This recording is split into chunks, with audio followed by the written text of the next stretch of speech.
Hello everyone, this is Darion of GNB.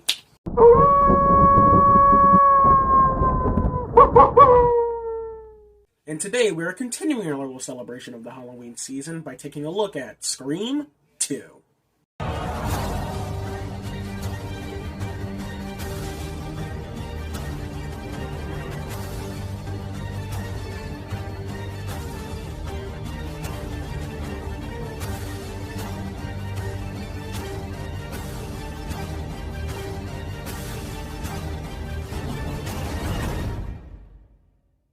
The story of Scream 2 revolves around following our survivors from the previous film, now in college, having to deal with another Ghostface, who seemingly is plotting to copy the murders of Woodsboro in an attempt to create their own real-life sequel.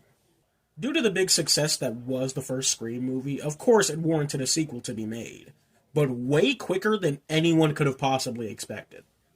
No less than 6 months after the release of Scream 1, the studio went right into the production of the sequel, which would lead to it being released just 1 year after the original film, which in my opinion would prove to be this movie's biggest downfall. Yeah, Scream 2 is the one I've seen be probably the most mixed in regards to its reception from fans. Some hold it as one of the weaker entries in the franchise, while others hold it in high regard, and as one of their favorite sequels of the franchise. And unfortunately, I see myself agreeing more with the former than the latter. Releasing a follow-up so close to the last installment is ripe for a bunch of issues and problems to be had. And while some other movies and series do this worse than Scream 2, this movie still kinda has that same problem. It's gonna be a bit hard to capture the same feel the first film managed to pull.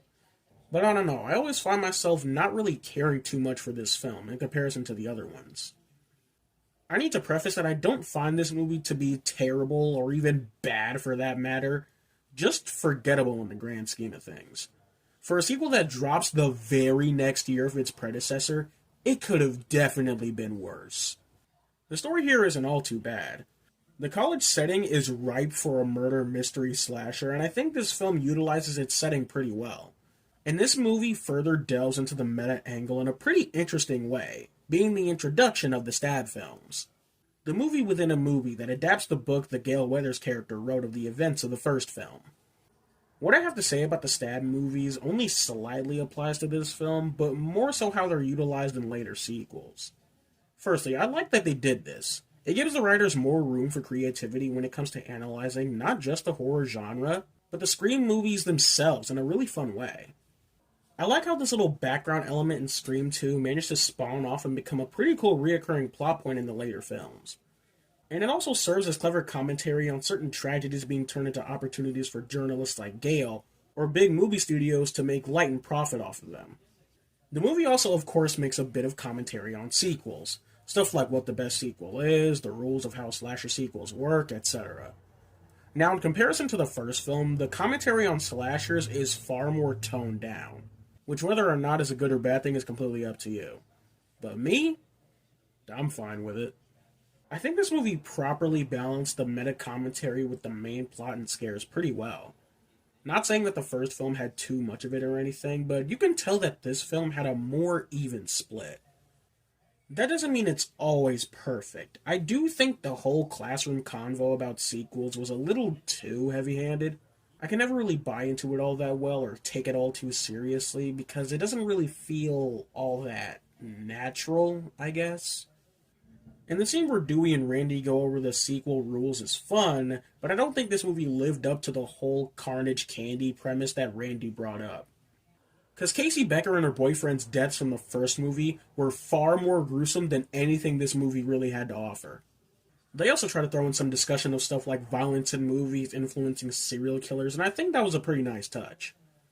It is, however, connected to a plot point I find extremely flawed, but I'll get into that later. The whole thing about the new mystery killer trying to replicate the Woodsboro murders is just okay. The movie doesn't dwell on it all that much, and it kind of becomes a forgotten element of the whole mystery. Stuff like this and the killer reveal is what I think is the effect of going into production with a sequel so damn soon. Because stuff like this feels just a little bit lacking. The characters of this film were kind of alright. Of course, we have our returning survivors from the first film, along with a few newcomers. The first of which I want to discuss is Cotton Weary, the man Billy and Stu framed for the murder of Sydney's mother in the first movie.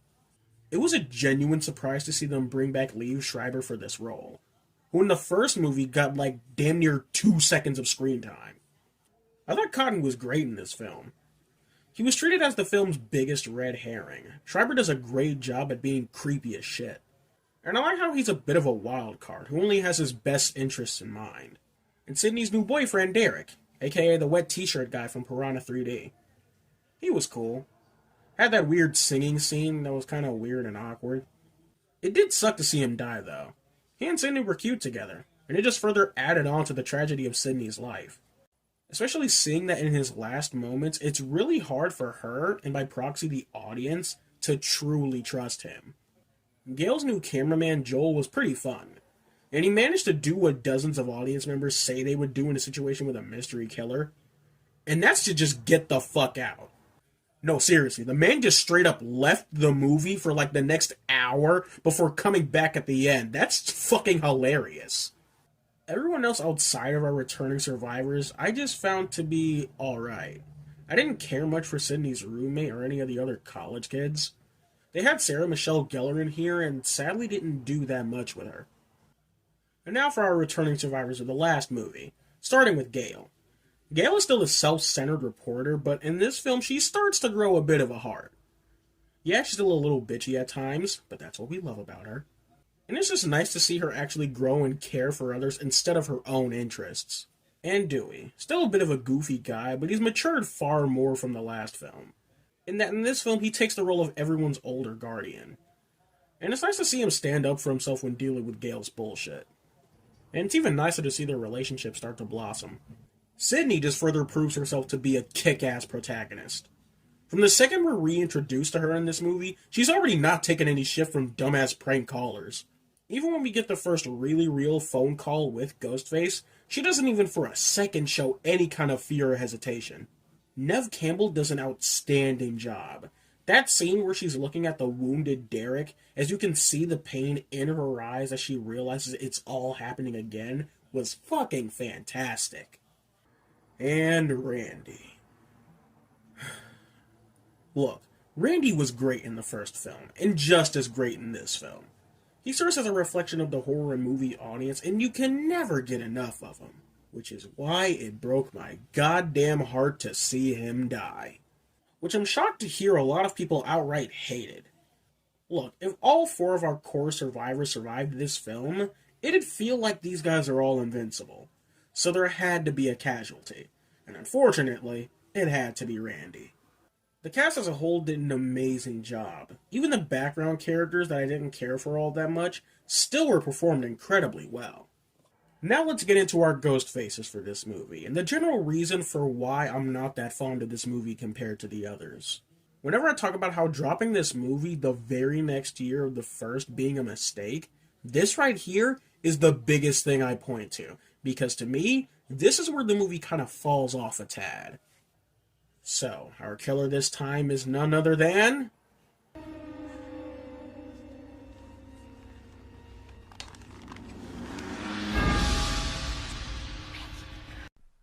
Who? I'm being so deadass when I say that that was my reaction, because seriously, who the hell is this guy? Oh, Randy's film classmate / rival who only appears every so often and just straight up disappeared for about 20 to 30 minutes without anyone noticing? That's our killer? But wait! There's more! Now who's doing that? Could that be the mystery guest waiting in the wings? Told you I had a partner, Sid. Surprise cameo just for you. Alright. Well, let's hope our second killer reveal isn't a letdown. Wait, seriously? The news reporter lady that's been following an annoying Gale throughout the movie, and who also has this really weird line delivery? What's the matter? Operator! This is an emergency! Get me the police! What's happening? The killer is Cotton fucking Weary! Cotton Weary. Although I will say that this did catch me by surprise. Mrs. Loomis? What? Billy's mother!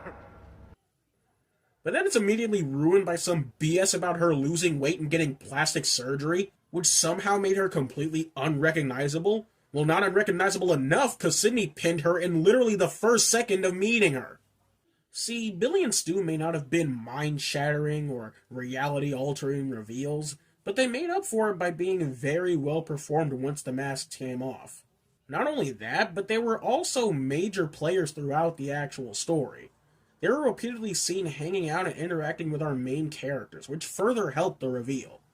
These two goobers literally pop in and out of the movie at random intervals, and as a result, the reveal just feels very cheap and lazy.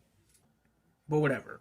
Like I said in the first review, it's not as much about the reveal as it is to do with the killer's motive. So what was the motive this time around? Well, apparently Mickey's dumbass plan was to get caught and blame all his violent actions on violence in horror movies. Now, this sounds interesting. Stupid as all living hell, but still interesting. Like I mentioned earlier, this is the kind of thing this movie likes to talk about, and how violence in movies affects society. Which is still a stupid discussion to have, but I kind of like that the movie attempts to talk about it. But it all falls apart when Mick acts like it's an absolutely foolproof plan when it really fucking isn't. I know Billy and Stu's plan wasn't really genius or foolproof, but the performances again and the motive more than made up for it. And I know Mrs. Loomis comments on it being dumb, but that doesn't make it any less dumb. Now, Mrs. Loomis's motive is just plain old revenge for Sydney killing Billy. Which is fine, I guess. Look, I know what they tried to do with Mickey, and I know Mrs. Loomis can be seen as a homage to Pamela Voorhees from the Friday the 13th films, as people like to say. I get that, but fuck me, man, do I just not care about these ghost faces? The writing on this could have definitely used some more time in the oven, which is why, again, I have to say that releasing this movie so close to the original is what turned out to be its biggest downfall, at least for me. The ending of a story can either make or break the material, and this ending kind of leaves me not caring much for this movie. And spoiler alert, this isn't the last time we'll come across this issue in a Scream movie, especially one following its predecessor in just about a year. That's not to say that this climax was completely terrible. I like the stage play setting and how Sydney uses the theatrics to mess with Mrs. Loomis, and the little standoff with Cotton was pretty cool. But yeah, the movie kind of fell off in the end. Something I forgot to mention in my first Scream video was that I absolutely adore the music in these movies. The score is absolutely amazing. I really love the ambient and foreboding track that plays in some establishing shots. I myself am not too big of a music buff, so I almost struggle to talk about movie scores and such without just wanting to play random clips, but just know the music in these films are freaking great. Hell, the main reason I remember to talk about it this time around was because this movie was the debut of Dewey's little cowboy theme. Who's that? Dewey? What are you doing here? I was worried about you. Scream 2 turned out to be kinda forgettable and bland for me. Following the gem that was the first film, it doesn't really match up. I really did enjoy the new setting, and that allowed for a lot of unique and cool set pieces. Along with the opening kill being pretty damn cool. It's very chilling and intense and kinda sad, really. The scares are all really effective. I like the little bits when you can see Ghostface creeping in the background. The kills are kinda meh, but that's really to be expected. And that ending really just left a meh taste in my mouth for this film. So, if you agree or disagree with anything I've said in this video, let me know right down there in the comments below. Also, be sure to like and subscribe. This is Daring on of GNB Productions, and take care.